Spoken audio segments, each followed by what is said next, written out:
Welcome to Evan the Counselor Live. I am Evan the Counselor, and we have an awesome show for you. Today we have Alicia, that anxious therapist. She's one of my social media besties, also a therapist on TikTok and Instagram, and she specializes in anxiety and working with adolescents. So her and I have an awesome conversation happening later on in the show, so I'm super excited about that. Before we begin, we must pay homage to our sponsor. That's Vibe Interior, VYBE.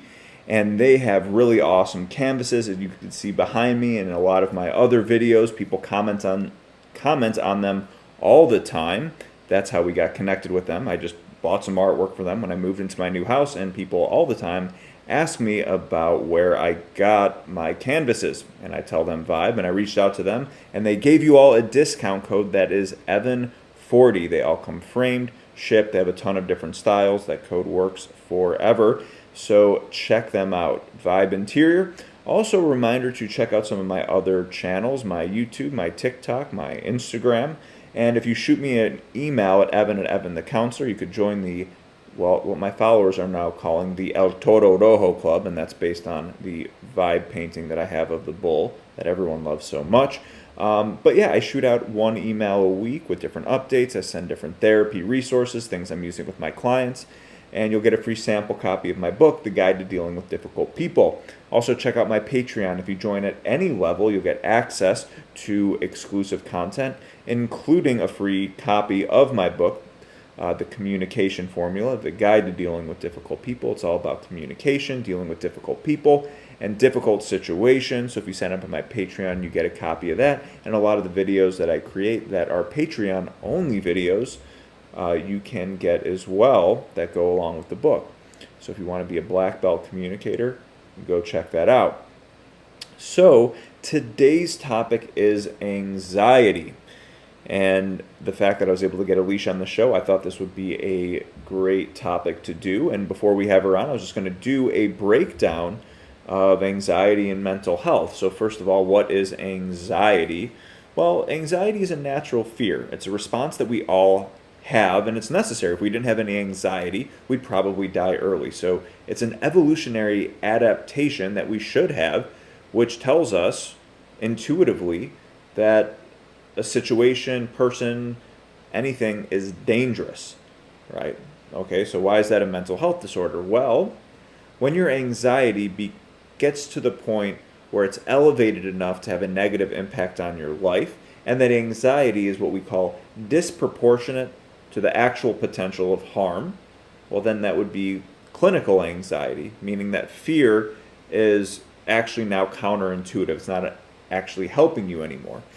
So it's kind of like having a broken fire alarm, right? It's like every time you cook in the kitchen and a little smoke comes, that alarm goes off and it's just ringing in your ear and creates all sorts of havoc, right? So what are some of the symptoms of anxiety? Well, a lot of times they're felt physically, tightening in the chest, also ruminating thoughts, difficulty controlling the fear, sometimes having panic attacks, which are these really short episodes where you start to panic, hyperventilate, thinking something really bad is going to happen. And so there's some of the general symptoms of anxiety, and there's many different what we call anxiety disorders, and the most common one is generalized anxiety disorder, which encompasses a lot of those symptoms, but it's not just having them once in a while, it's having them more often, more days than not, having episodes pretty much every day of this heightened anxiety that's causing issues in your life. So that's generalized anxiety disorder. You also have phobias, which is, if generalized anxiety is having multiple triggers that bring upon anxiety, then a phobia is something really specific. So a lot of times people have phobias about going to the doctor, getting in the car, driving. And sometimes within generalized anxiety disorder, you're going to have some phobias within there, potentially, but these tend to be very specific. And you have anxiety from those. Another is social anxiety, sometimes called social phobia. And this is another really common one. I'd say generalized anxiety disorder, and then social anxiety would be the second and most common anxiety disorders I would diagnose. And the key feature of social anxiety disorder is a fear of negative evaluation from others. right? So you fear social situations, and generally the underlying fear is that you would be judged by other people. And that's also incorporated in performance anxiety. So performance anxiety is a form of social anxiety because you're afraid of how others are going to judge you in those moments when you're on the stage or put on the spot at the work meeting and your boss wants you to present something. So that would be social anxiety. And then you have panic attacks, which I talked about before. These really short episodes, usually about 5 to 15 minutes or so. You could fact check me on that number, but it's a short period of time where you're hyperventilating, where you're having intense fear. People fear they're going to die. A lot of people go to the hospital because they think something is wrong with them in those periods. And so you have something called panic disorder. And the key feature of panic disorder is mainly you're just fearing the panic attacks. You're afraid that the panic attacks are going to happen, and that's what your anxiety is all centered around panic attacks. Whereas you can have panic attacks with some of these other disorders, and it may not be a panic disorder. Another one is agoraphobia, which is another one of those phobias, which is fear of being in crowded spaces, fear of leaving your house, right? So all of these encompass what we call the anxiety disorders. And like I said, the ones I see most would be generalized anxiety, social anxiety. And now the question is why? What are the causes? And that's kind of complicated, but there is a genetic connection. If you have a family member, a parent, who has generalized anxiety or an anxiety disorder, you're more likely to have it as well. So there is a biological component to it. Another thing I've noticed is stress. So a lot of times when people have a lot of stress in their lives, they have too much going on, too many things that to actually worry about, and maybe some of those things are worrisome and could potentially cause harm. But when somebody's system is overloaded, they're more likely to experience anxiety in other areas, not just in those areas that are particularly stressful. Creates that generalized anxiety disorder. Also, lifestyle. I tell people we are meant to move. We've evolved to be on the savannas and hunting and gathering and being in fresh air. And so we have a lot of nervous energy, right? A lot of times, like myself, we sit around all day in our jobs, a desk job. Maybe we tend to overeat. We have access to food all the time, which we never used to have. We don't have as much exercise. So there's a lot of energy that's not being expelled that we may need to. So lifestyle and stress, those are big components as well. Another could be substances. So there's a lot of research showing that substances such as increased alcohol use could create anxiety, and a lot of people use alcohol to help with anxiety, but on the back end, when you're not drinking, your anxiety becomes worse.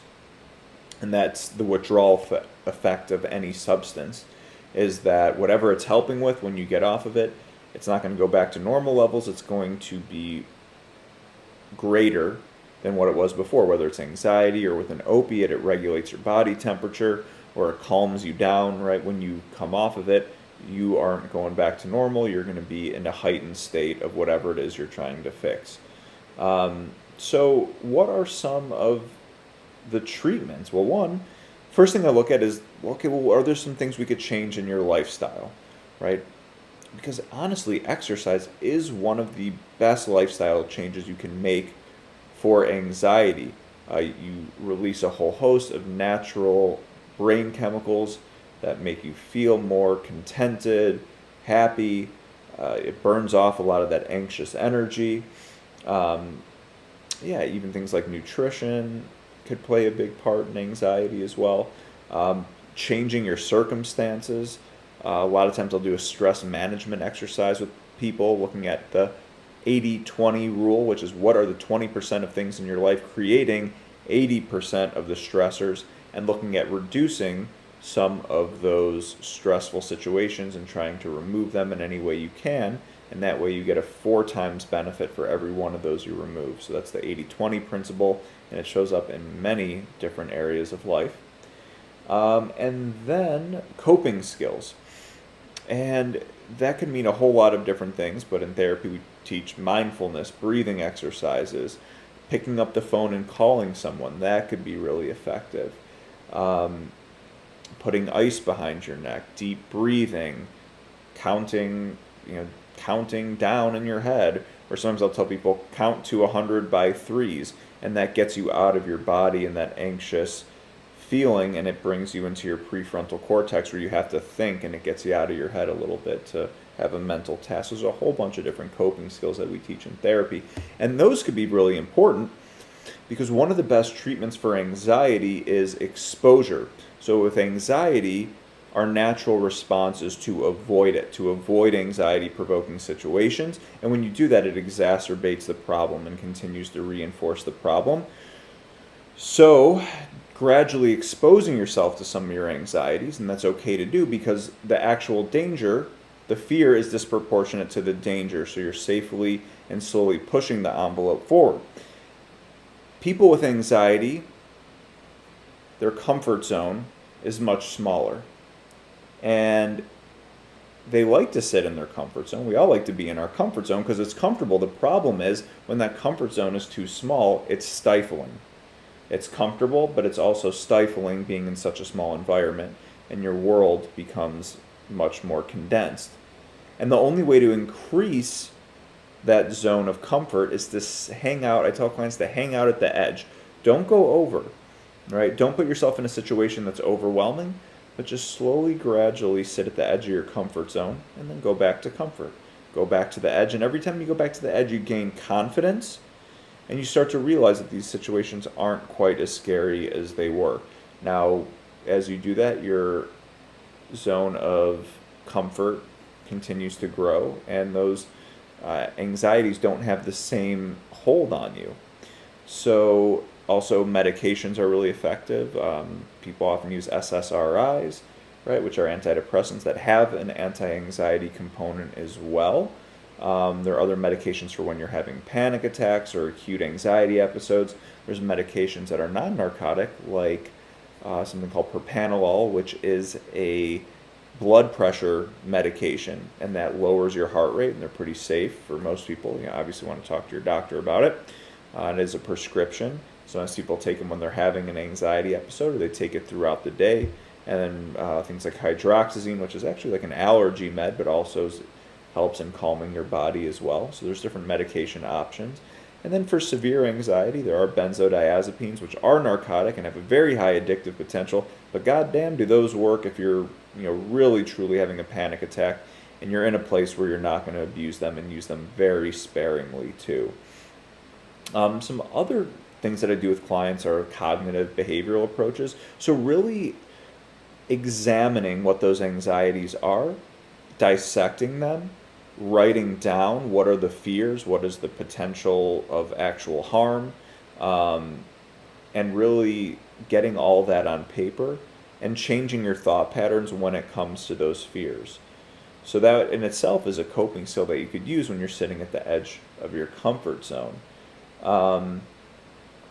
So I give an example of a client that I had who was a really successful guy in business.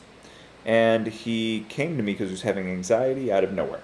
Like, never had it in his entire life. He was nearing retirement age. He could see the finish line, but there was something about his boss that triggered him. And the boss would just put a lot of pressure.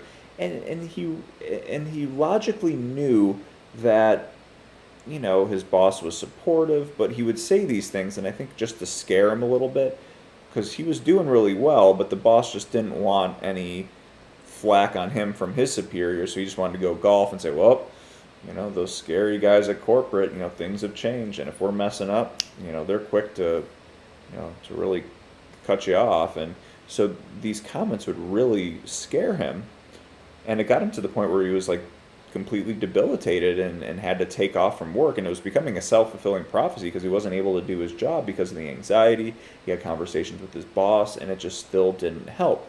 So he and I really went and dissected some of the fears, and when he dug into it, he realized, well, hey, I'm one of the top performers in the whole country. Our division is like second best. My numbers, I'm in the top 90%, and We looked at, okay, well, has anyone ever gotten fired? Well, one guy, but yeah, he was drinking on the job. It's like, okay, are you likely to do that? Well, no. Um, do you know people at corporate? Oh, yeah, they really like me. So when we really dissected it, it really helped lift the weight, and we did other coping skills for him as well, and that really helped him gradually push his comfort zone. He's slowly able to go back to work and use those coping skills, and throughout the day, sometimes he would write down some of those positive beliefs and write some of the facts of the situation, because when you're in that anxious state, it's coming from a feelings place. You're not actually thinking about the logic, and you're just reacting to the fear. So in this situation, we tried to get him into the front part, his human part of his brain, so that he could, um, see things for how they really were. Yeah, another really good coping skill is just picking up the phone and calling someone. I remember once I would sometimes get these anxiety episodes. Like I'm usually not quite anxious, but every once in a while I'll have these episodes where I have like really intense anxiety, and there's usually a trigger for it. Like a few years back, I had a little tough run in one of my businesses and realized, oh my God, I'm in a whole bunch of debt, um, and started to freak out. It kind of came out of nowhere. I looked at my bank account and I'm like, oh my God, like this is really bad. And I was like freaking out for a good couple days. And I ran into one of my friends at a social function, and he's kind of like a mentor figure, older guy, professional, and look up to him. And I asked him, hey man, can I talk to you? Because he asked, yeah, how you doing? I'm like, oh, I don't know, I've been anxious. I said, well, what's going on? So I told him the situation, and he's a little bit of like a pull yourself up by your bootstraps kind of guy. But I told him the whole situation, and he just asked me a few questions, like, well, did anyone die? No. Is this something that you could recover from? Yeah. Is there anything you could do that's in your control? Well, yeah, I could, take on a couple more accounts and do these things myself and dig myself out. And, so he really just gave me perspective on the situation, and it was like that. It just got lifted. Now I was still anxious, but it got me out of this crazy panic, not a panic attack, but like an anxiety attack that I had for a couple of days. So that's another coping skill that I really recommend for folks. Well, that is just a quick breakdown on anxiety, some of the causes, some of the treatments, some things that you can do. But I encourage you to stick around here, because right now we are going to bring on our friend Alicia, that anxious therapist. And we're going to talk about things as far as her background, how she got on social media, um, what is her goals with that, and how she incorporates vulnerability into the content that she creates, and how that works with her therapy practice as well, and answer some questions. So we had a really awesome conversation, and I do believe you will enjoy it. So check it out. All right, this is Evan the Counselor Live, and today we have a very special guest. This is Alicia, the anxious therapist. Well, do you ever go by your last name, or on anything social media, do you just go by Alicia, the anxious therapist? I think I just really go by that anxious therapist. I had it as Alicia Ray, but I switched it over. And actually, I don't think most of my followers even know my first name. Doesn't it show up on TikTok though? I think it does if you like comment on someone's page, and then it will show like Alicia Ray commented on your post. But like if I comment, it's hard to explain, but most of the time it just comes up as my username. Fair enough.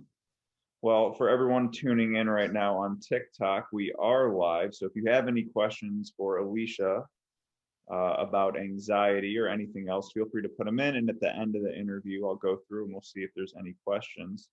And I will be hopping on live again later in a more normal setting. So, all right. So first of all, what what is your background, just as far as mental So health goes? So I have an LADC, so I'm a licensed alcohol and drug counselor. I worked from like 2013 to 2017, primarily in addiction treatment. And then I got my master's degree and my LPCC after that.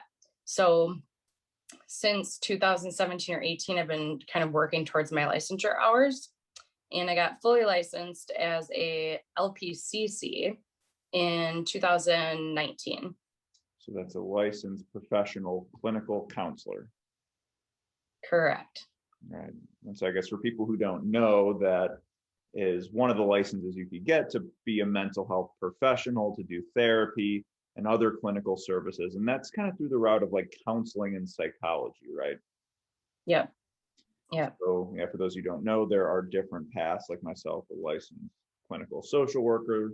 That's one path. You could do the marriage and family therapy path, and all those lead you to be a mental health professional. And then you have your addiction license on top of that. Yep. So what, this is a question all therapists get, but, and I think it's a question of like, like, why are you in this field? People are just like, well, Well, what got you into it? It couldn't be something normal. Like something bad must have happened. yeah, you have to be fucked up in some way Yeah, for like sure. something bad must have happened.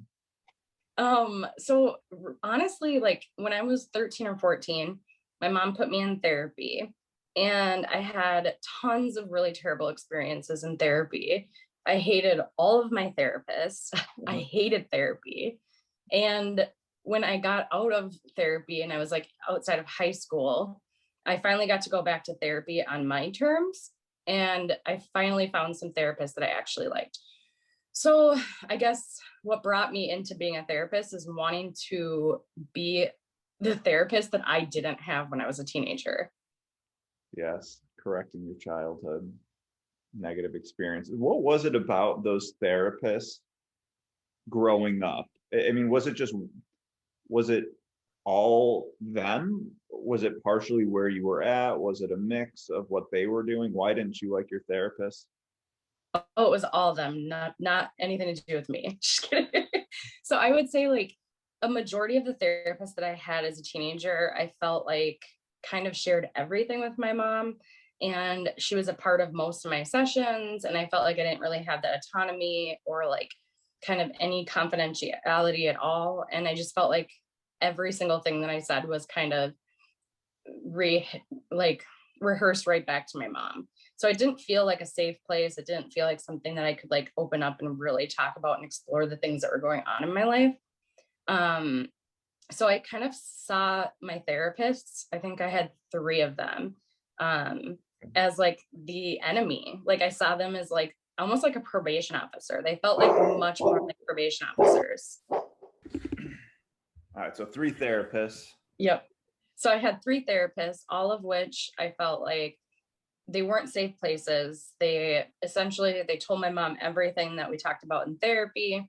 And a lot of the times I felt like a majority of my therapy sessions were my mom coming in and kind of telling them what was wrong with me or what she wanted me to be working on. So I felt like there was no autonomy. I felt like it wasn't my place or my space. And I also felt like everything that I said was potentially going to be kind of told right back to my mom.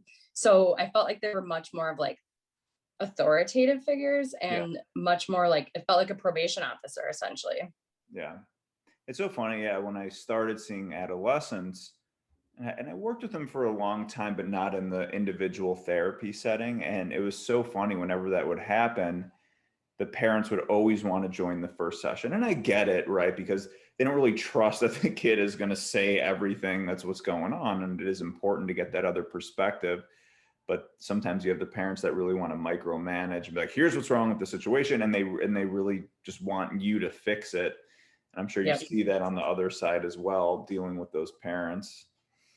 Yeah, it is interesting actually, like going from like being the teenage therapy client to the adult therapist working with teenagers and kind of seeing, I guess, the difficulty in setting boundaries with parents sometimes. And I don't know if there's ever a perfect way to do it, but I try to kind of reiterate to the parents of my clients that this is a therapy session for your child, and your child is not going to open up or feel safe or comfortable opening up to me if they feel like you are going to know everything that is discussed in therapy.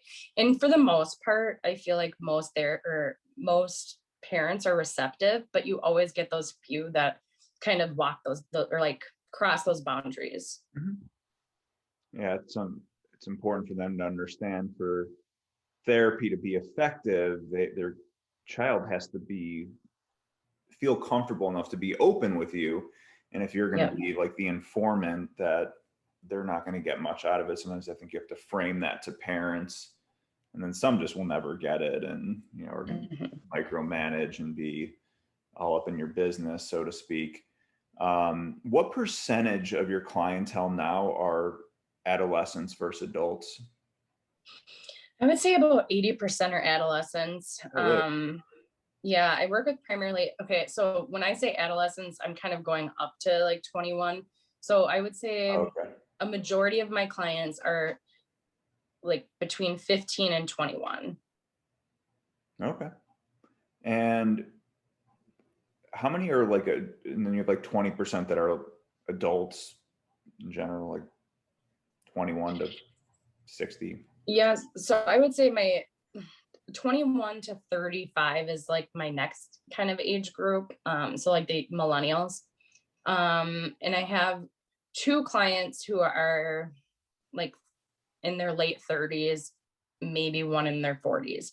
But for the most part, I work with young adults, adolescents, kind of college age people, and younger millennials. Okay. What are the challenges? What is different about working with teens than adults? Like, what are the challenges for you? Ooh, that's a good question. Um, I would say number one is that relationship with their parents. Like, so if they're minor, that is always my number one challenge, is trying to create a safe and welcoming space for my client. And also fostering a relationship with their parents so that their parents continue to bring them back to therapy. So that's always a difficult task. With my older clients, I would say they're more set in their ways. So sometimes it's more difficult to reestablish new norms and to challenge behaviors that have existed for however long. They're not as resilient maybe as some of my younger clients. Less malleable. Their brains have Yeah. hardened. Yeah. One of the things that I've always found challenging in working with adolescents in therapy that's always difficult, and this does come up with adults, but more so with kids, is confidentiality, like you mentioned, but things like having to write a CPS report. I don't know how often you have to. I guess for some that happens to me like way too often for the amount of adolescents I see, but it's always so uncomfortable, and it's difficult because, and there are some things that my teen clients will tell me, and I was like, whoa, whoa, whoa, just like, be like, yeah, they're like 14 years old, like, yeah, I'm dating a 19-year-old, like, okay, and then I'm like, how the hell do I handle this? Because or like using or self-harm even, because on one end you want to maintain the trust and confidentiality, but on the other end, I mean, you do have this responsibility, and there's some things that parents have the right to know, and it's not always so black and white. I mean, there have been situations where I've looked into it with like as far as age and confidentiality, and it really isn't as black and white as you would think it is. How do you Mhm. navigate? Does that happen a lot to you, or is this just me that teens just want to put Tell me in you, but hot? no, I think it definitely happens. And thankfully, in this current position that I'm in, I haven't had to do CPS reporting, but I have in previous positions. I think mostly just walking them through what's reportable versus not. And I start that right at the intake process. So, Yeah. like for instance, self harm, using, things like that. We talk about that in the first session, just kind of exploring what's reportable and what's not. And then I tell them, like, along the way, like, hey, if something feels reportable, I'm going to walk through that with you. And so I guess being honest with my clients is always important about, like, hey, this is kind of, getting past this line of possibly reportable behaviors. Yeah, like you could always like feel it coming. You're like, just Mhm. so you know, and Just it's so you tough know. Yep. because like you want them to tell you, but then so it really is a tricky balance. And I've found that Mhm. too, that in any situation with therapy, you want all the ground rules laid out right at the beginning. Even with like financials, because the issues come when there's surprises later, especially when they're Yep. like, oh, I didn't know I couldn't say that, and they could get Mhm. upset, and I've had that happen too. It's like they always find like the weird my teens always find like the really weird ones where they'll blurt it Yeah. out and it won't be so obvious, but I'm just like, there's so many times where I'm like, is it, and I got to call somebody. So I haven't been working with as many teens because I don't know why that it surprises me to hear that that doesn't happen that often with you. But yeah, Maybe I just don't report what I'm supposed to report. yeah, maybe Just you kidding. don't. Yeah, don't worry. No, I think, This is and recorded. I think we have a really good team too. So like I have a lot of Mhm. fellow therapists that I work with who also work primarily with the same kind of age demographic. And so I do feel like I get good consultation when I need it. Yeah, I mean, that's a really important part of therapy. And a lot of clients don't know that, and not all therapists are great about it, but doing regular consultation with other professionals, case consults is, really important for development, even if you're a seasoned therapist, to get other perspectives. Because as a psychotherapist, right, an individual therapist, it's just you and the client in the room. Mhm. Um, I mean, you could go through your whole career. No one knows what the hell you're doing in there. I mean, you could be totally unethical, and unless the client reports something, or you get a audit. But again, you could write whatever you want in your notes. I mean, it is very private. It is important to let people in on your practice, and given the emotional elements of a therapeutic relationship, you could be blinded to a lot of things, or maybe you think you're being helpful to a client by addressing a situation in this way or the other, but really you may get too wrapped up in it, right? So Mhm. I agree, it's really important. Yeah, and even like where I work, so a lot of people have to do like obviously that license supervision when you're not Yeah, licensed, when you're not a licensed professional, but even beyond that, as licensed professionals, we still do case consults twice a month. So we have 4 hours of case consults. yeah. Just 4 hours twice a month that you do now? 2 hours twice a month in group, and then we have 1 hour with like our direct supervisor. You So still do? 5 hours total. You do Mm-hmm. now as a Yep. Oh, that's interesting. um Yeah, so and so for everyone who's joining on TikTok, we had 146 people. um, Nice. and yeah, so for everyone here, we're doing an interview with Alicia. She is That Anxious Therapist on TikTok, so go check out her profile. So we're doing an interview with her, and please leave any questions you have. And the main topic is going to be anxiety. So if you have any questions about anxiety, uh, please leave those in there. And at the end, I'll go through the questions and we'll throw them out to Alicia. So just a reminder. Okay, so speaking of TikTok, how the hell did you get on TikTok? How did that come about? So I've actually had a TikTok for like a year and a half, Okay. probably almost 2 years. And Oh, I just like scrolled it. I had no mhm. intention to ever be on TikTok. Yeah. It was just to like watch funny videos. And then quarantine happened, and I'm sure a lot of people have similar stories. And I was just super bored. And one day I made like just kind of a funny TikTok about therapy. Mhm. And it was literally it was one of my first TikToks, and it got like 300,000 or 400,000 views. And I was like, oh shit, people care about therapy and people want to like Your first talk about TikTok did? therapy. And yeah. And so then I just started making more. And then before I knew it, I'm like, shoot, I like have a TikTok and I like make mental health content. I had no intention to ever do that. That's so funny. When did you get on? Like when did you So make that first video? so actually this is will be my year anniversary coming up. So like June, I think it was June 28th was my first video of Okay. last year. So Yeah. And it kind of just took off for you then real quick, huh? yeah, I mean, as you know, it happens very quickly. You have one video and then you get like a shit ton of followers from one video and hits and misses that here and there. But yeah, I honestly never expected that people that didn't know me would follow me. Like I thought, oh, my friends will follow me, people that know me will follow me. I had no clue that people would actually like my content and like follow me. And it's so wild. Like never in a million years would I have guessed. Yeah. What was your first video, like in general? It's so dumb, and I hate this video now whenever I see, like, because it still sometimes shows up in people's For You pages, but it's like, Crazy. Yeah, all that. have you ever heard that song? It's like, I knew this chick named Becky, Becky, Becky, Becky. She used to talk real sexy, nasty bitch.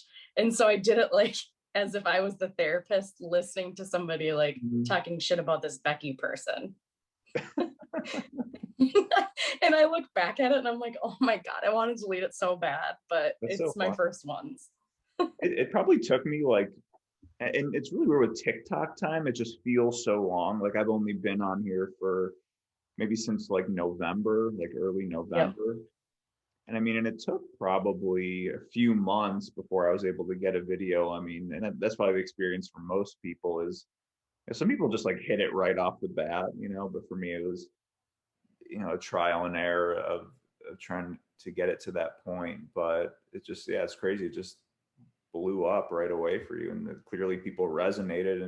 And looking through your videos, you do a lot of, you have this element of, pop culture, right? Of like bringing a lot of music, songs, like doing voiceovers. So they're all like very funny and relatable. So I could see why, especially the TikTok crowd. And it seems like you really appeal to a younger crowd too. Do you know the breakdown of your TikTok followers of like ages? I don't. So I can't remember if TikTok breaks down the demographic in, no, they don't break down age groups. It's so I would guess that most of my followers are probably Gen Z and millennials. But then again, I would guess that most of TikTok is Gen Z and millennials. But I would say like mostly younger people, because I know that you and I have had that conversation where our demographic is much different on TikTok. So I would say mostly LGBTQ plus youth. So anywhere from like age 12 to like 25 is probably my main demographic, and mostly queer identified people on TikTok. Well, super interesting. Yeah, we joked about that because for some reason TikTok has deemed me like, I don't want to say inappropriate because I don't know, but I think probably over time with enough Gen Z just swiping, or whatever, scrolling away from me, they realize that I don't know, for whatever reason, I don't, maybe it's more than what I realize, but it seems like most all my followers and the people who comment are almost all the 21 and up, the boomers and millennials, and I don't know why that is. Interesting. Yeah, Interesting. I I mean, I think your content is definitely geared towards adults and a lot of your stuff, but I think it would be relatable even as a teenager. But I know I it have is some, but yeah, it's kind of fun. I mean, it is interesting though, because like when you and I used to go live together, I feel like our following was so different. Yeah, that's interesting. I mean, TikTok has a way of the algorithm of pushing certain things, and so there's probably a reason for it. But so that's how you got started, and you blew up pretty damn quick. And so we talked about that, who your content is geared towards. So why do you still do it?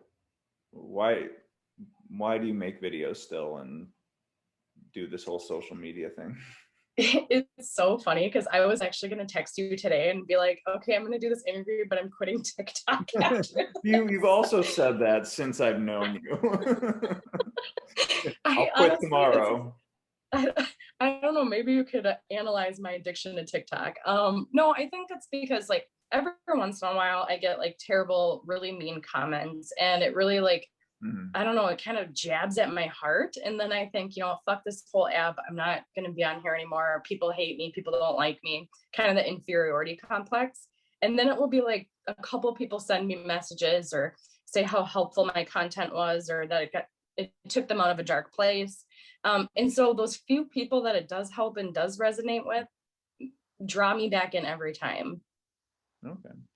So really kind of these, yeah, I know what you mean. And when you start getting into social media and how impersonal it is, and especially when you're reaching such a wide audience, if you're, they're being viewed by hundreds of thousands, if not millions of people, you're going to get a little subsection of everything. And, those 1% of people or less often that comment on the videos. Some of them, maybe there's probably going to be an over representation of trolls on there, right? Because they love to Right, comment. right. And it's always the people that they're just cowards. They have no profile picture. They have no content of their own. And there is a lot of darkness, a lot of darkness in the world. So it probably shows up on social media. So it is hard to read the comments, but sometimes it is fun, and you have people reach out, and maybe people DM you or go on your Instagram and thank you. And I've had that too, where it's like really touching, because I'll make some dumbass Yeah. video, and I don't think about it, right? I mean, I deal with this stuff all the time. So I make a stupid video on anxiety, whatever it is. Yeah. I don't really think much of it. And, people, it's like blows their mind or something like that. And they're like, oh my God, I really resonated with that. And so when you see that, it makes it hard to want to give it up. Yeah. And I think that's why, like, I have taken social media breaks, and that always seems to be super helpful. Kind of the practice what you preach, right? Like, I tell clients all the time, like, it's okay to step back, and it's okay to take breaks, and it's okay to, set structured times around social media. Um, and so I try to practice that too. Like, of course, I'm up at 3 o'clock in the morning scrolling TikTok every once in a while, thinking, oh my God, I should really listen to myself. But for the most part, I do try to be mindful of like how much I'm engaging on social media and how much it's kind of consuming my day to day. Yeah, and I think that, well, I think there's a difference too between being a consumer and then as a content creator. Because I think that's like Right. as a consumer, it's like, and Yeah. yeah, so it's a balance. And I think sometimes when we consume other people, that gives us inspiration on a creative level, right? If you see a funny song or something like that, how do I make that into mental health? And then it's just as a consumer. But as a content creator, I think it can be easy to get burned out, and we've talked about that as well, because you get into that game of wanting to get more likes, get more Mhm. views. At least I know most of the content creators I know, you play that game, and sometimes it's because like, hey, the more likes and views, the better I did, or the more creative it was. And it's that validation of your creativity or whatever else, a measure of the impact that you're having maybe. But then you maybe put some time and effort, and you think a video is going to do well, and then it doesn't get a lot of views, and it could be really frustrating and make you want to just like, screw this, right? Yep, exactly. And I think, kind of going back to what you said, like none of us want to admit that we're kind of seeking that validation, but I think it's human nature, right? It's human nature to be like, okay, 5 of my videos had this amount of views or these amount of comments, and then this video didn't do so well.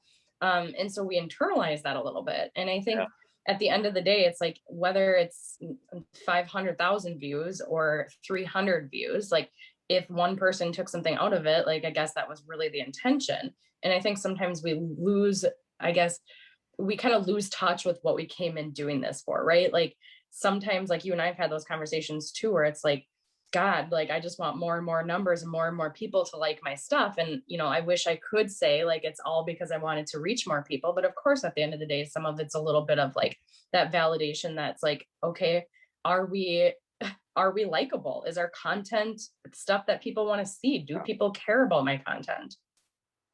Yeah, it's like being, I I think mean, as vain as it sounds, like it does sound vain, but it it's is. true. It is, and it's true. And I think probably every creator that has ambition, the app, and wanting more views and wanting to be a creator, goes through that. And I think some people get really sucked into it, where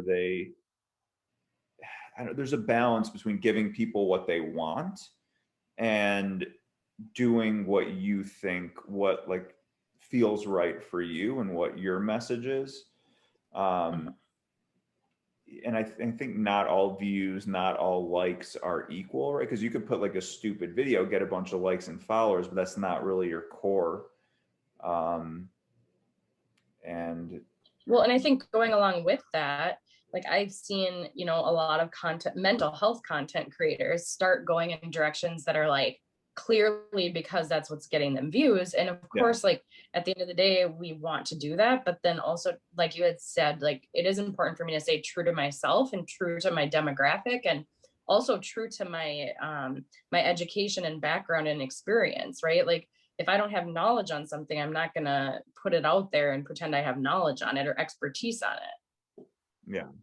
And there've been some topics that I've had to, and I've been guilty of it too. It's all an experimentation and finding, okay, what's my niche and what do Mm-hmm. my core followers want? Why do they follow me? Not trying to do something for the big swath of the audience right there. And some of the videos that I do, really generalize to a larger audience. And I'll have a lot of people come in, when I talk about drugs, sex and drugs, like everybody likes that, which are like areas You of don't say. interest. I know, but then yeah, a little more the nitty gritty mental health. You don't get quite as many of the views, and maybe some of those the mental health side of TikTok really appreciates it. And I've had this period. I'm like, why even do those if I'm not really getting much feedback on them? And of course, I grade that on a curve because it's like really probably other creators would be like, oh, damn, you're getting a lot of views in this. And I'm just like, it's not that viral one. And, but then people will come to me later. And it's really cool too, because I have a lot of therapists who follow me. And I get a lot of folks who are like in training or in school, and I get a lot of messages like, oh my God, thanks so much, I'm learning so much from this. And other clients, oh, that breakdown you did on OCD or something, where like I didn't really, like, is anyone watching this? I don't know, is anyone appreciating this? Yeah. But doing what, it's like when you do what you like to do, it's like good things eventually happen. But when you start to try to tailor for the likes, then it becomes a little bit disingenuous. And a lot of the videos that have done the best are ones that I didn't really think too much about, or and I think like especially when you have a video that goes viral, it's like you want to recreate that too. Mm-hmm, for And I sure. think every creator knows that. But I always notice like when I do that, it never works. It's just Really? it's a one-time thing. Yeah. I don't know. For me, Yeah, it's like I've seen so many content creators do that and it works for them, but I agree with you. So like my most viral video, I tried to recreate it like 4 different times and it like never went anywhere. And then other people will do the same thing and like it takes off over and over again. Like Kojo, I don't know if you follow Kojo, but he does like mm, pretty much very like similar videos and like blows up every time, which is like, fuck yeah, you go. But like also it doesn't work for everyone. So but I think yeah, at the end of the day, kind of like doing it because we enjoy it rather than we're trying really hard, because I think it does show when people are really trying and really trying to kind of over, I don't know, like pushing themselves out or burning themselves out on the app. I can tell when a lot of content creators start to get to that burnout. But also we're trained to analyze people. So it could be that too. But I do see a lot of content creators burning out. yeah. No, I could see how. And again, that TikTok time it just seems to go so quickly. Um, or, or or the opposite maybe, where it's like it does not feel like if it really wasn't that long ago. Like November doesn't feel that long ago, but in TikTok time it feels like forever. And so I could get so hyper focused, and this is a good metaphor for life, I guess, that we work with clients, and like looking at the bigger picture, where it's like I could get so frustrated, like I worked so hard on this video and it went nowhere. And the worst, even if I start analyzing the numbers, and it's like this got more shares in this video, and this asshole went viral, and this video got no, and my video got 3% share. I don't know if you do that, but I sit there and I fucking get my Yes. calculator out. I'm like, this is some fucking bullshit. And get burned out that way. But at the same time, like it's like, wow, it's actually pretty damn amazing in how short of time. Yeah. And then then I Well, started. you're like blowing up right now. Like, I think you'll be way past me, and I would guess like 2 months you'll be past me. That'd be quite ambitious. We'll see. But yeah, this last month has just been I've just had a few videos. Well, I think I finally had a video get. It felt like I had a governor. You know what I'm talking about? Like in a car, you have a governor that you can't go past. Like I felt like I had this governor where I have a video blow up and then boom, and I see these other creators, right? And they do some, in my mind, dumbass video, and it's probably fine. But I'm like, this is, and they get like 7 million, and then they like shoot up. I'm like, how the fuck? I'm like, it's like I'm putting effort in these things. I'm, writing and this and that, and and it's like they get 7 million, and I'm like, but then but I had a pretty consistent, these videos were like doing really well, and this one would get 900. I just, and it wasn't until I think like maybe like 6-8 weeks ago, really, that my first video hit 1 million, and then I had a few more that got up there, and then I have one now, or like kind of two back to back. I just did like a little two-parter, and like between the two, it has like 7 or 8, and that's really why this That's growth awesome. hit, and it's still going. That's why I probably have 200 people. And it's like when you have a videos that are getting pushed out in the moment, then your lives go haywire. So I think that's why we have so many people. And for those on live, we have again Alicia, that anxious therapist, and we're going to be talking about anxiety. We'll get there eventually. If you have any questions about anxiety, we'll go back through and check them out. So if you have any anxiety questions, I am paying attention to you. Yeah. So what's your end game? I don't know, honestly. Like, so somebody had contacted me about a sponsorship thing, and I like totally like freaked out and like didn't message them back, because like as much as I want to get bigger, and I want like people to see my videos, I also don't want to be, my intention was never to be like a social media like I don't know. I'd never wanted to be like social media famous, because it makes me Yeah. so freaked out. Like, an anxious person and being on social media is already terrible enough. And then when people actually start following you and you actually get like a bigger following, it's like, holy shit, it's so weird. So I don't know what my end game is. You said someone reached out to you. What was that first part? Yeah. So they collaborate with mental health creators, and they work with Nadia, who is Evolve and Bloom. Who else do they work with? Is she like the Micheline. number one? Who's like the number one TikTok? Who has like the most? She's the one who I've seen. She has a lot. So does the Truth Doctor, Courtney. But Yeah. there's this lady who isn't really necessarily like, so a lot of us are friends, and so a lot of the TikTok therapists talk to each other, are friends, communicate. Yeah. And there's this one lady who is not kind of a part of that, but who's super big, and she has amazing videos, and I can't remember her name for the life of me. I would say, she's a psychologist in the UK. I think I came Do you across. know who the blonde lady? Yeah. Yeah, she's Yeah. super popular. So I would say between her and probably Nadia, Okay. Evolve and Bloom, I would say they're the queens of TikTok. I think she followed me. I was like, ooh. Yay, look at you making it big with the TikTok therapy queens. You know who else? Who else followed me? Right?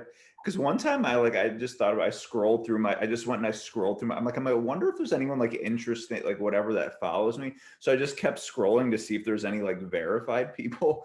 And I came across I was really bored. I came across Jenny McCarthy follows me. Shut up. That is the coolest thing I've ever heard. I know. I had her poster up on my wall. As Of course you did. Every as a teenage as a straight boy. perverted 90s kid. And I think I said, I was like, hey, thanks for following, like, my 90s kid self with his your poster on his wall is flattered. I said something. She never got back to me, but Yeah, that's kind of creepy. I mean, I probably wouldn't get back to you oh, either. it was funny. Maybe it was Oh, that's funny. bit. But yeah. So what was it? They reached out to you, and what were they wanted to collaborate on? So I don't know. Yeah, so No essentially one's they reaching wanted out to me. I think I'm like a little too on the fringe of my No, it's honestly, it's just weird, because like I don't really remember what the exact like what they were looking for, but they make like podcasts and things like that and get sponsorships for like social media creators. And Caitlin actually works underneath them or with them. And so we both got reached out to around the same time on Instagram, and she followed through with it. I did not. I freaked out and I didn't message the person back. Okay, so they're So I trying. don't know what they wanted. I honestly don't know. I do know that they make their podcasts are I think it's called Dive Records or Dive. I don't remember what it's called.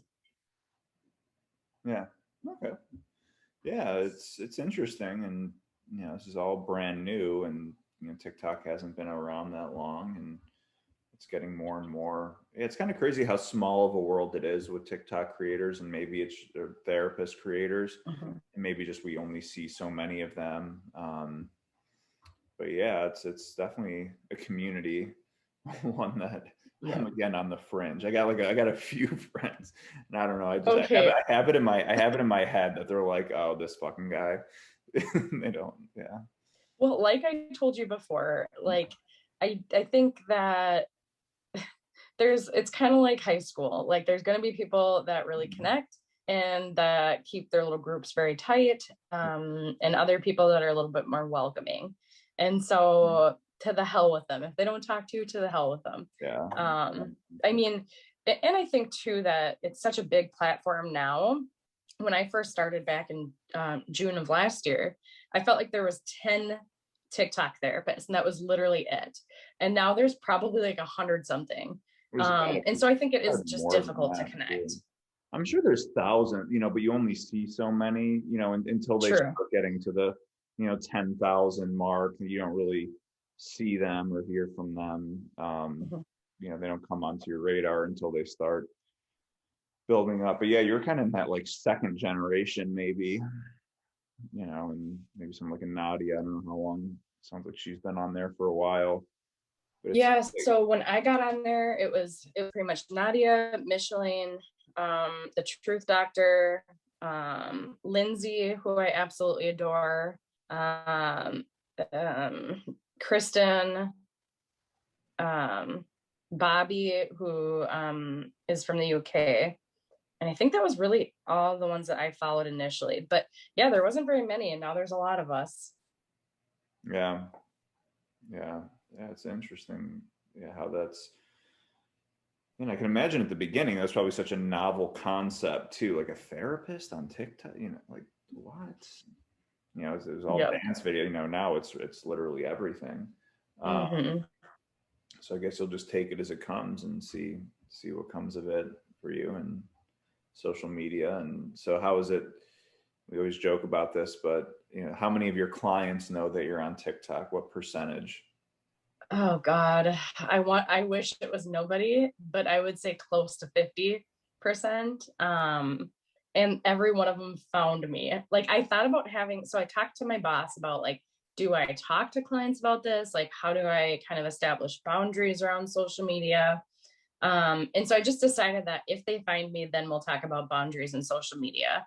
And a lot of them have found me. I would say probably about 15 to 20 people. That's funny. Yeah. So I remember that. Yeah, the first time it happened with me. So far, I think about three, only three of mine. I don't see quite as many as you, but over the last few months, and it's kind of funny when it's happened where, yeah, they're like, oh my God. That's what my like the kind of the one teen who I see, Gen Z, they're like, oh my, like they sent me a text in my work. It's like, oh my God, I found you on TikTok. What the hell? Like, I think I had like 100,000. I was like, oh my God, you're TikTok famous. I'm just like, I think I just text back. I'm like, you've learned my dirty secret. To be honest, it's so funny because I'm actually slightly embarrassed whenever a client like finds me on Sure. TikTok and brings it up in session. Like I feel like my face turns bright red, and I'm Oh, always embarrassed. totally. I mean, after, I don't know if I have like 100 videos now, maybe something like that. And there's definitely some cringy shit. And like recently, not like my like old videos. Like I continually do things that are cringy or like in the dating game. I'm like, God, I hope they don't even Yeah. be like, Well, oh, and I'm a little bit different on social media. So like in sure. client sessions, like of course I'm like authentic and I'm, pretty honest and that kind of stuff. And what you see is kind of what you get. But on social media, I talk a lot about my own mental health stuff. And I don't do that in a client session. Mhm. And so for me, it's kind of like this vulnerability of like a lot of my shit is on social media, which obviously I wouldn't put it on there if I didn't think people would see it. Yeah. But part of normalizing mental health on social media is that people will see it.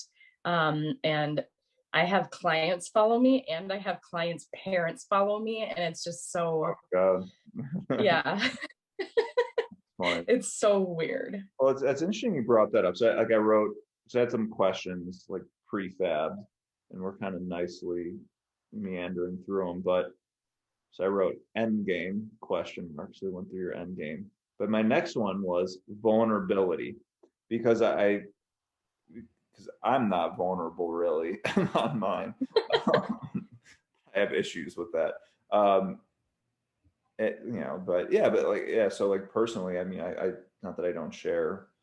And I think with my followers and my lives, especially in the smaller groups, I think they know more about me, and because I can't keep my mouth shut sometimes if I go on a rant and whatever. But I mean, yeah, in your content, I mean, you're very vulnerable. I mean, you're that anxious therapist, right? I mean, that in and of itself, and a lot of your videos are about your own anxiety, and that's what's makes a lot of them like really funny.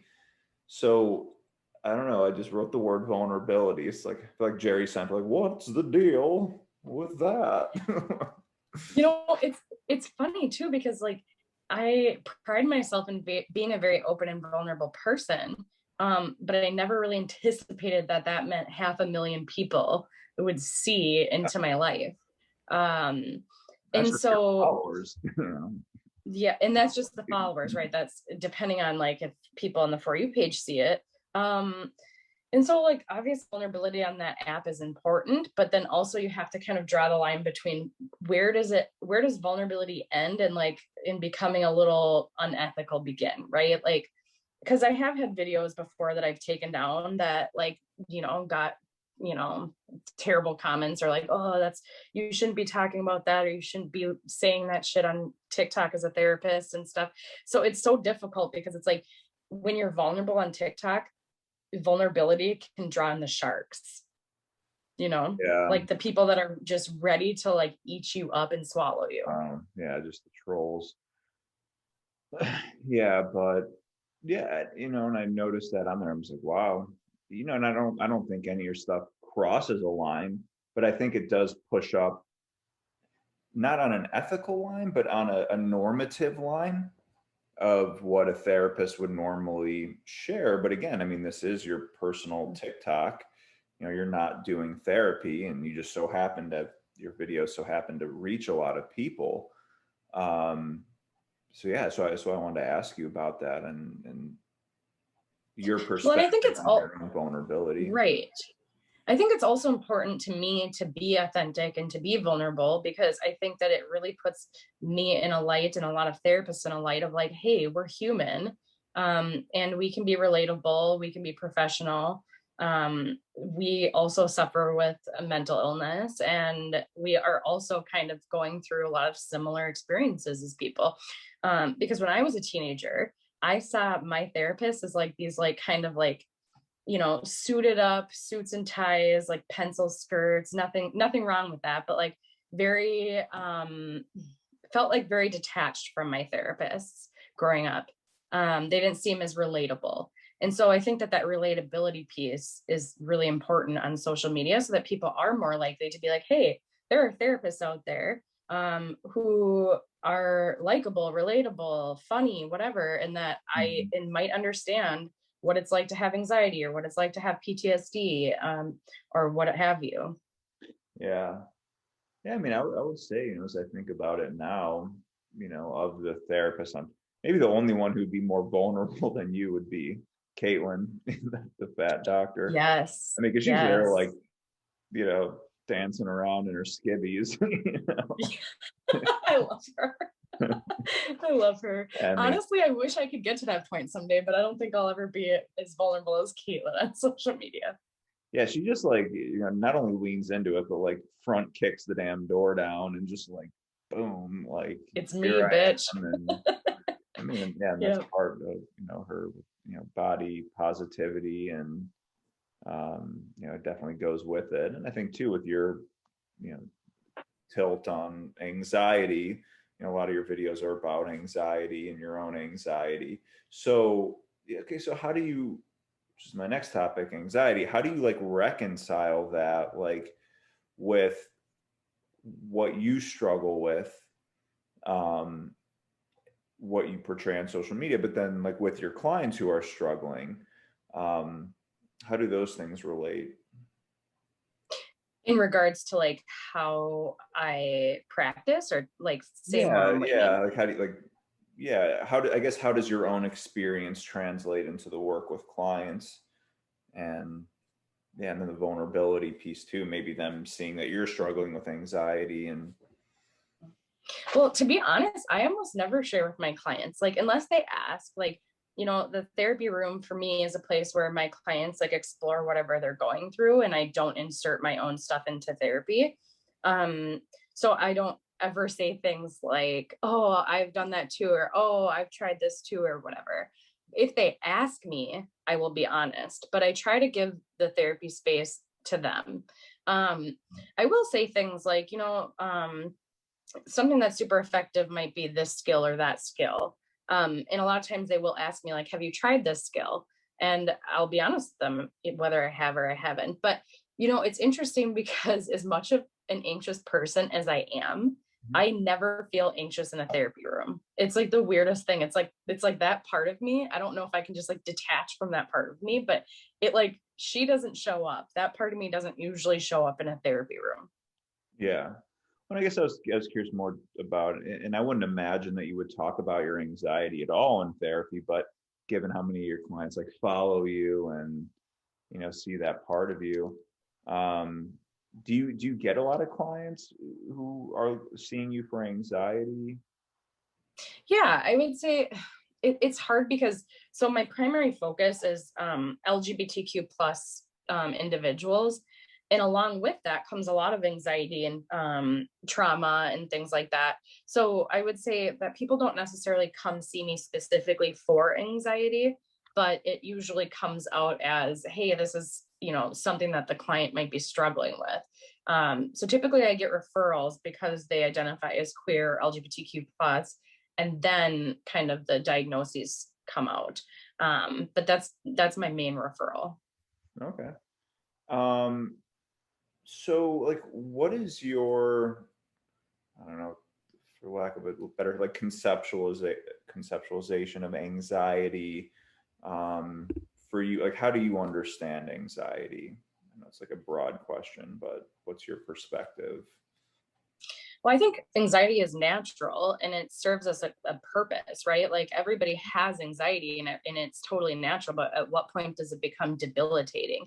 And that's kind of how I work through my own anxiety is like, hey, this is my body telling me something or warning me of something or preparing me for something. And a part of this is really great and it's natural and normal to feel this way.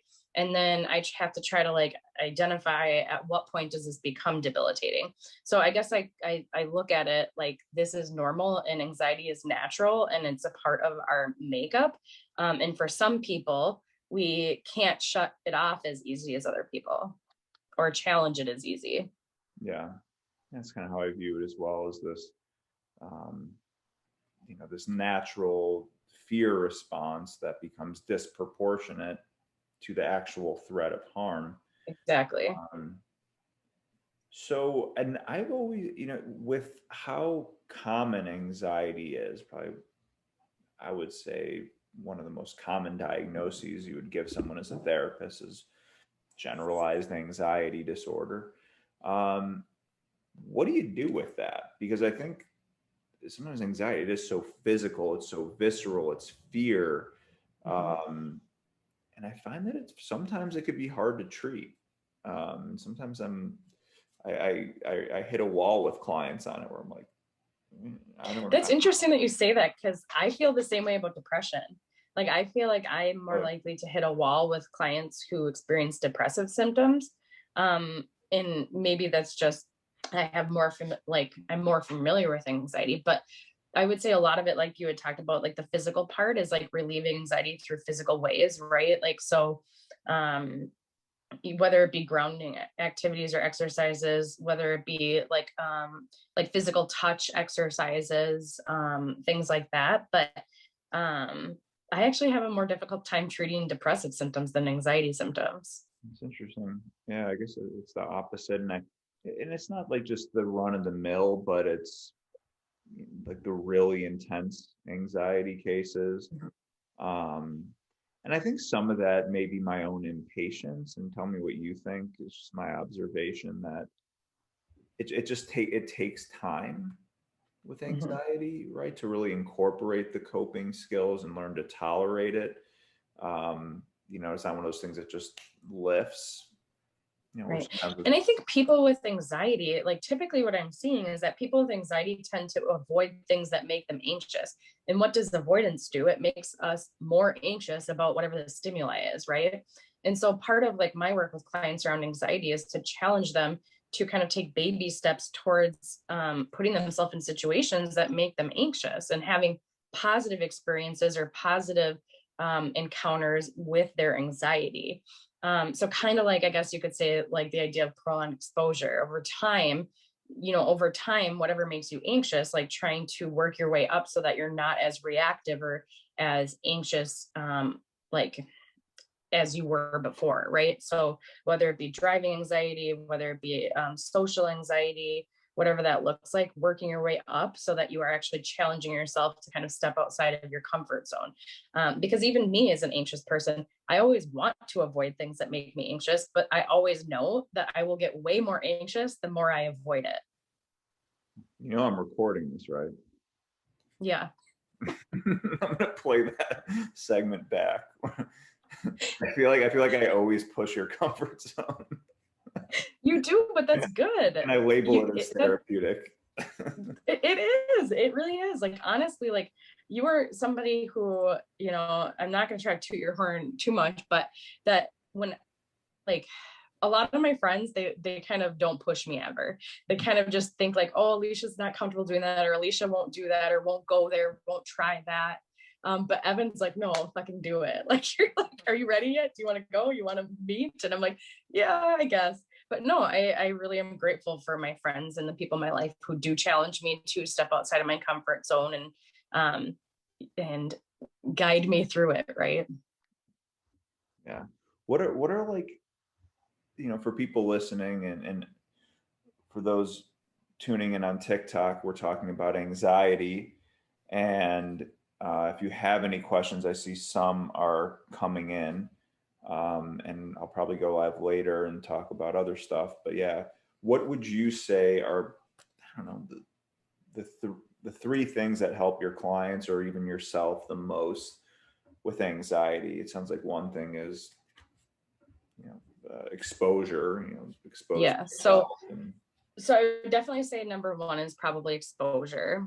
Number two is identifying, I guess, like what is underneath those anxieties, right? So like what is the reason that you've had this experience, or what is the reason that you're avoiding whatever this is? So I guess awareness, right? So exposure, awareness, and finding skills that work for you, because you'll see oftentimes like people talking about all these coping skills, right? But if it doesn't work for you, it doesn't work for you. So finding things that actually fit and work for you. For instance, meditation will never be something that helps me. I have tried meditation 1,000 times. I even went to a meditation retreat, and it does not work for me. And so I just have finally decided, like, hey, I'm going to give that up and not try that anymore because it's never been effective. Whereas like music, like has always been effective. So I guess the third one is going to what like using whatever skill works for you, and not necessarily because a therapist tells you that, hey, everybody does meditation or everybody does yoga. Like it doesn't always work for everyone. Yeah. And yeah, I think so much of it has exposure and coping skills, and that's how you are able to expose yourself. And I don't mean that in a wind up on a sex offender registry kind of way. Or This is recording, things could be edited, but now this is fun. But having that exposure to the anxious triggers, but also incorporating coping skills. So I think if you just push somebody, to the edge of the diving board, and you're the one who pushes them off, there's really no learning that happens. And to give someone a panic attack or just an acute anxiety episode and be like, hey, see, wasn't that great? And they're like, no, there has to be some element on the back end that's helping them in the edge of their comfort zone for sure. So yeah, no, that's. And I think another part of it that came to mind is acceptance, like accepting that like I am an anxious person and that probably won't change much. But am I going to let it get in the way of me living my life? Right. Like, so I'm accepting that I'm an anxious person, but I'm not choosing to stay in my house and not go do things that make me anxious. So I still challenge myself to do things that make me uncomfortable. And it always helps. Like every single time that I've challenged my anxiety and made myself go do something, I always feel better after. And that's not true for everyone, but specifically for me, it has a lot to do with social situations, driving, and performance. And those three things always, like every time I challenge myself and I get on the other side of it, I'm like, that was not bad. Yeah, it's like a workout, it's like you don't want to do it, but you feel better after you did. Mhm. And it becomes less scary. And I was going to ask you that too, maybe for your clients, like what are the most common anxiety triggers? I guess I'll speak for myself. Mine is, I would say, number one is social anxiety. And almost all of my social anxiety is related to what other people think of me. So kind of this like that inferiority complex that I talked about of like, am I good enough? Have I done this well enough? Am I meeting this expectation? So like I come from a sports background. I was in softball, and I feel like that performance part of it that I talked about earlier truly comes from being a softball player, of like you're kind of on stage and it wasn't the healthiest of parent dynamics of like screaming and yelling at you, right? So yeah, like that performance anxiety. So Yeah. social performance, and this is like my own personal thing. I don't have a lot of clients that actually work with that, or that I work with that have this anxiety, but I have a lot of driving anxiety, and that's more related to like I would probably identify that as some trauma with driving, car accidents specifically. And so ever since these two specific car accidents, I like literally have to like take breaks driving. Like I'm the most anxious driver ever. So don't drive by me. Yeah. Uh, yeah, that's pretty consistent with what I've seen, social anxiety. Um, because so much of the anxious triggers that people have are whittled down to social anxiety, and performance anxiety is part of social anxiety disorder, Mhm. the subsets of it. But yeah, this fear of negative evaluation from other people, it makes sense. Yeah. We're social creatures. Um, yeah, so a couple of people, so our friend Ellie said, health anxiety, WebMD and I are pals. Yes, That's a that's good one so too. real. Yeah, Yeah. I think See, we could all I'm relate. If there's something wrong, you're like, oh God, what is it? yeah, I'm somebody who avoids that specifically because I think I have every ailment and health scare possible. Like I remember after I got my vaccine and I had like heard something about blood clots, and then I freaked out and I thought every little like pain in my body was a blood clot, and like then I was on this like tangent of like I think I have a blood clot. And so that is so real for me too. I just choose Yeah, not to like look at health stuff. yeah. It only takes like one or two times of going down the WebMD wormhole and diagnosing yourself with cancer before you're like, I'm not doing that Yeah. again. It's not fun. It's tempting Yeah. sometimes. You go to the doctor and like, we're not sure if it's this, and you're like, oh God, here we go, and you go down the rabbit hole. Someone I asked a good question, and it was about, uh, can you have anxiety about death? Yes, absolutely. Yeah, I was listening to an interesting podcast, and they were talking about that from a psychological perspective. Being the only animals that know that we're going to die. I mean, like it's like a horrific thought. I mean, it's just like a trauma that we all have, knowing that this is going to end, and drives so much of society and our personal behavior. Because like if we knew that we were going to live forever, right? Like we'd all probably be a lot lazier, less ambitious. There wouldn't be such a rush. Even even as we're talking about this, I felt my heart like skip a beat. Like I think about my death and my demise every single freaking day. Like I literally think like, I wonder if my car is gonna go over that bridge in like 5 seconds and then that's the end of my life. And like just like totally intrusive thoughts. But no, I think that like anxiety about death and mortality is definitely real. Yeah, for sure. I mean, I think it's like that's one that pretty much every human, with exception of like a few, like maybe like Mhm. Viking warriors, or like maybe people who are like very religious, who know that good things are coming. I mean, it's like I envy those people. I'm like, I don't have Right. any kind of level of confidence that everything's gonna, I guess like I think like my biggest fear, right, is that it's just like everything, it's just over, right, and that's it. And, it's just like, what is that? Yeah, and I know we've had plenty of these conversations, but I identify as an atheist, and so I think that a lot of my like anxiety about death is heavily related to that part of it, of like everything that I'm living and doing now, like is my purpose. This is my purpose, is the here and the now. And so for me, I view it, and of course, like I respect anybody who believes otherwise, but for me personally, I do believe for me that it ends when it ends. And so there is anxiety attached to that of like, fuck, I'm just gonna die and then it's over or whatever. I wish I could be spirit, like I wish I could believe in something else. Yeah, for sure. Like, I wonder. I was just thinking. Like, I wonder if there's like studies about that, of like people who believe in an afterlife versus maybe people who Mm-hmm. don't, or agnostic, and the choices that they make in their lives. And how I'm sure. and Yeah. how they make different choices based on that. I think that would be kind of interesting to look at. Let's see. Yeah, let's see if there's any other questions. Jakey Ryan's wishing us both well, our buddy. Oh, Um, let's see. There's a couple good ones here. Yeah, we talked about help. Oh no, need a better system for this. How do you? Okay, this is from our friend Ellie again. How do you cope with a bad anxiety day as a therapist? Do you just suppress it until you're done? What's your strategy? gosh, that's a really great question. And I guess it just depends on what's going on. So I think the number one thing for me is letting my own shit like stay at home as much as possible. So whatever it is that I'm anxious about, it's usually attached to something.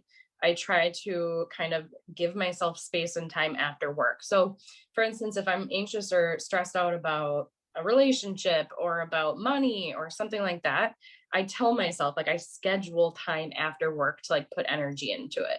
And that way I can show up and be kind of present for my clients and have my shit stay at the 6:30 mark. So like at 6:30, this is when I get to put all this energy into my financial stress or my relationship stress or whatever. Hmm.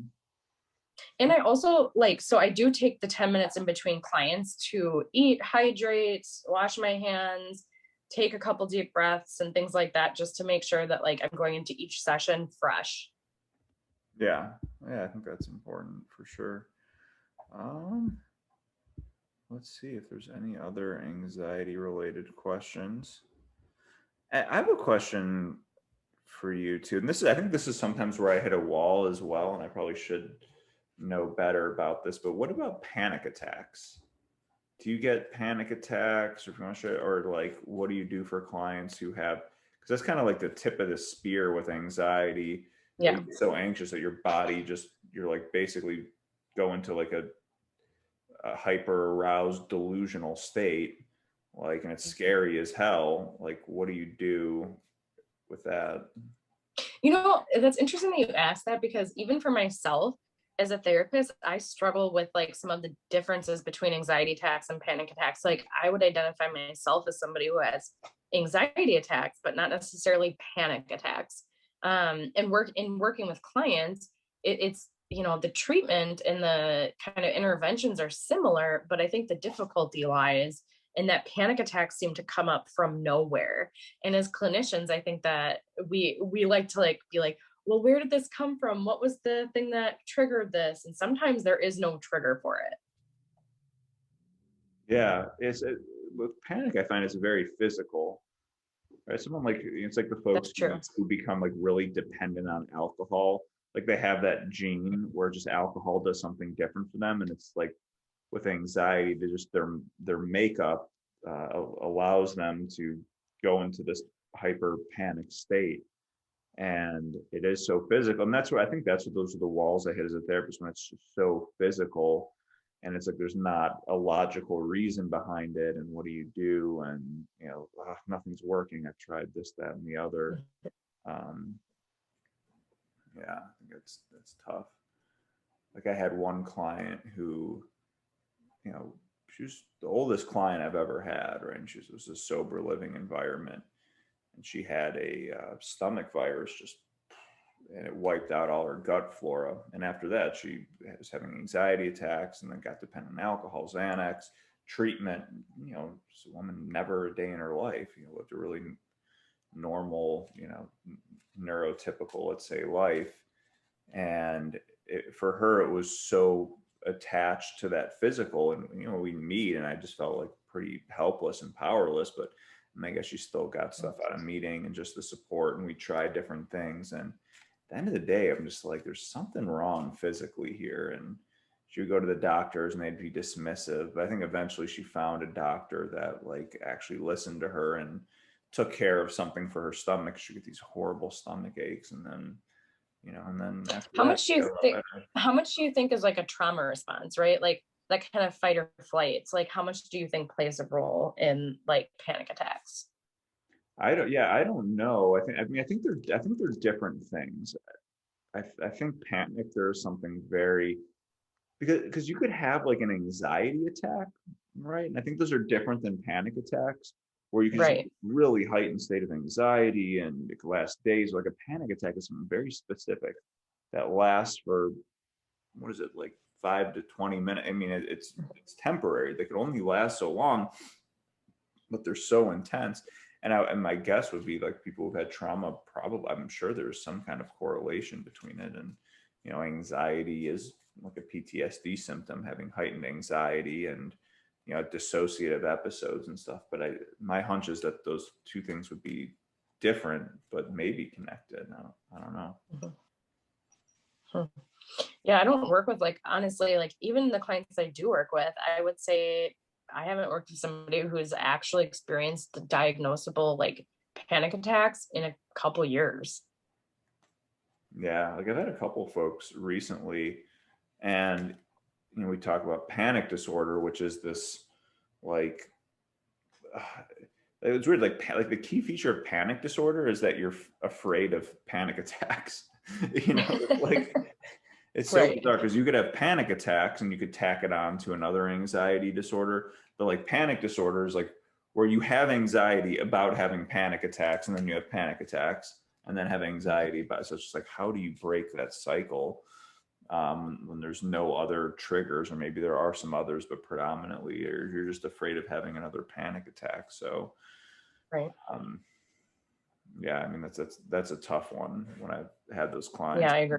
And I mean, I think a lot of the same things that you talked about work, and it just takes a little bit of time, but it's really hard when it's so physical and not just psychological, or it's like, oh, I want to tie it to trauma and I want to tie it to this and other triggers, but there's just such a physical element that it kind of, I think it is a lot more of the somatic of mindfulness and those kind of things for sure.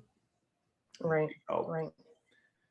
But yeah, so I don't know if there's any other questions, but everyone says you're amazing. They're loving this. So I don't know, anything you want to take us out with? Gosh, that's Any a final, I know, it's like I should have thought of I something. guess I didn't prepare. You know what's funny? When I texted you, I was like, am I supposed to prepare for this? I was like envisioning like an actual like interview where you have to ask questions and stuff. I'm like, what the hell am I supposed to talk about? I have no clue. So I No, didn't even you're like, I'm the like inter- yeah, the interviewee. But Yeah. the funny thing is I was like, you know what, if I don't prepare at all, I'll do much better. And so I didn't really think of anything, but I definitely think, as far as social media goes, you see one part of us on social media. And I think that it's so awesome that a lot of people are now connected to therapists on social media, but we are just like everyone else, right? With like the social media highlight reel. And I think it's important for people to recognize that like we aren't always on and we aren't always good, and that's okay. Because I think that a lot of my followers are still like, wow, like you've overcome all this stuff and you've done all this stuff. And I'm like, yeah, and still I sometimes cry myself to sleep. So like we are human. Oh yeah. I think sometimes more so, right? Because taking it back to the beginning, is like we all got into this for a reason, Yep. and it's usually connected with us or somebody that we know, and we are human, and we're thinking about this stuff all the time, and sometimes we have to take our own advice, which is the hardest pill to swallow. Sometimes I always joke about. I kind of want to do a video about this and find a way to do it in a clever way, but it's like when you're giving a client advice and then in your head you're like, fuck. You're like, this is what I need to hear, and I'm just like, hypocrite. Literally every day. That feeling. Literally every day. There should be it should be like a German word for that exact feeling, how they have like those like Schadenfreude, there needs to be like a word to just describe that exact feeling. What about fraud? Just kidding. Schadenfreude. That's what that's called. Very specifically, when a therapist is giving advice and then realizes that they need to take it, and the feeling of shame that comes upon them condense into one word: Schadenfreude. I mean, I think that like that goes back to that like that's that humanity piece of like we are therapists and we are also human. And for me, I am the worst at my own like sleep hygiene. Like I'll be up at all hours of the night and then come into work and tell my clients like, hey, you should really practice good sleep hygiene. And meanwhile I was like scrolling TikTok till 3 a.m. You know what, I did do a video. Actually, I did do a video on that where I was like the hypocritical therapist. Didn't get resounding reviews, but it was like, yeah, me being like, and it was like that sound like like that slow walk sound, like you should do. Yeah, and it was like, yeah, like you should drink less or you should do this, and then it showed me like doing the exact opposite thing. I thought it should. It's so real. Yeah, it's so real. I mean, I do try, but at the end of the day, there are things that we all struggle with. Yeah, for sure. And I mean, with being a therapist, yeah, we are human, and struggle with a lot of the same things, and and sometimes, and that's okay. And I almost wonder, that's like, would you rather have a therapist who's like crushing it in life, but like not really giving you great advice and not really doing good therapeutic interventions? Because at the end of the day, does it really matter? I mean, I think, yeah, it should matter. Like I should be practicing what I preach. But at the end of the day, it's not about, and I think that's the fallacy, is it's not about my life. It has really nothing to do with this. Like, I come into this chair and I'm like, I'm like the captain of the Starship Enterprise. I'm trying to drive this ship.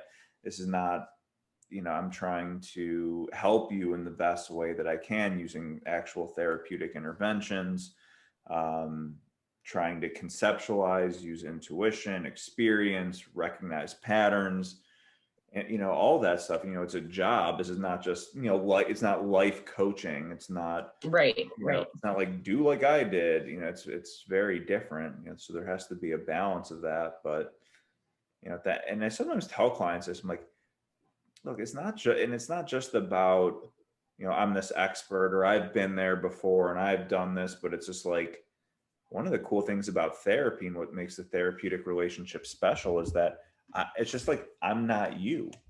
Like I'm able, if you're here, you feel comfortable enough, to tell me all these personal things, and, and that you won't tell other people. And I'm able to see these things in your life, and see things from a broader perspective, because I don't have your same emotions wrapped into it.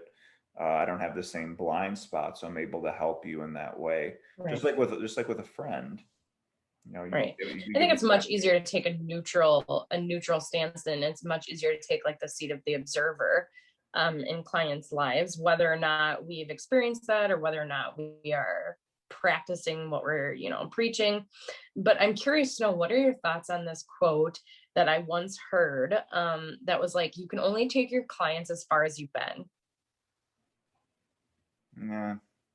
Interesting. I yeah, no. Yeah, because I think it goes back to that as like, it's like, I don't know, I feel like I could get someone to a better place than I am, like it should be that hard. That's probably true. That's Like probably true. I think that takes away from some of the point of therapy. Because it's there's a professional element. This is not just me being your like mentor. I'm not your Exactly. spirit Right. guide. I'm not your guru. I'm not your karate instructor. Like, yeah, I should know more. Yeah, and I think, especially in the addiction field, and being that like I'm someone open about being in recovery, there becomes more of that element because there's a strong tradition of sponsorship, mentorship. And in that situation, yeah, it would be much more appropriate. Like, very rarely are you going to see someone sponsoring, mentoring another person that has less time in recovery, Right. there's less time in recovery than that person. So I think that really applies, you know, with therapy, because I don't know, you never know who you're going to get in the door. And there's people that are at various levels of functionality. I mean, if someone's coming in like and their life is utterly dysfunctional, yeah, I would hope that I'm a little bit further along in the process.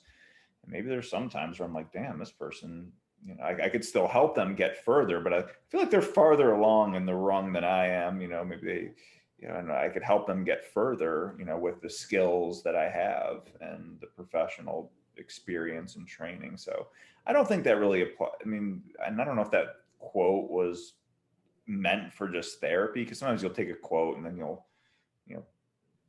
you could use it for different fields or different concepts. No, it was specifically meant for like therapists with their, and I can't remember who. I want to say it was something like in like a famous psychologist or something like that, but I can't recall where it came from. I just remember hearing that, and I always wonder what people think of that quote, because I connect with it on some levels and other levels I don't. Yeah, I think But it's a good ideal. I think it's a good ideal to shoot for. And I think it's a good practice to say, hey, like, I should be practicing what I preach. And I do think there's something to that, like there has to be something said for, your own health. And right. that has to come out in therapy. I mean, I've heard of some counselors that like were really good and that were like relapsing and nobody knew, right? And they went like a long time and they were probably saying all the right stuff. I mean, that has to come out in some way. I mean, you can't fully be on your game if you're not, personally well or healthy, but that goes back to the humanity of it, of if I had to be like on my game all the time to be a good therapist, shit, I'd have to call into work a lot. Sorry, I don't have it together. Sorry, Yeah. bud. We'll schedule next month. Yeah. It just doesn't, Yeah. unfortunately, it just doesn't work like that. And that's where that vulnerability, and our friend Heidi here wanted to thank you for your vulnerability. So she said Oh, really hi she Heidi. appreciates that. She's still in here. But yeah, so I don't know. I really appreciate the time. That was an awesome convo as usual Yeah. with you. And After like a million times of like, I'm like, oh my God, he's gonna hate me. I have to like commit to this time and this day now. uh yeah, we had to nail you down on the time, but yeah, it's fine. And so what should people do? Where should they find you? So I'm on TikTok and on Instagram as that anxious therapist. So it's that dot anxious dot therapist, and that's on both Instagram and TikTok. Awesome. Well, thank you so much. Yeah. And Thank you. see you soon. Yeah. Are you going live tonight? Actually, at again? this point, I don't know. We'll see. It's like 10 o'clock already. Maybe I will for a little bit, but All right. Well, I'll come join the chat then in a couple minutes if you're still on. if I go back on, come as an Okay. observer. That's fun. All right. All right. Well, thanks, Evan. Yes, we'll see you later. Thank you. All right. Bye. Bye. Well, Alicia never fails to deliver. That was an awesome conversation. We thank her for coming on the show. So go check her out again at That Anxious Therapist on Instagram and TikTok. And before we sign out, just a reminder to hit the subscribe button on my YouTube channel. Go to TikTok, Instagram, follow me. I have different content on all of those. Go to my Patreon for even more exclusive content and content that goes with my book, The Communication Formula, the guide to dealing with difficult people. And if you sign up at any level on my Patreon, you could sign up at the $15 level, and you could just do it for 1 month. You get a copy of my book and access to those videos. And I come out with all sorts of different content for my patronuses on Patreon. So once again, thank you so much for tuning in, and I look forward to seeing you next time.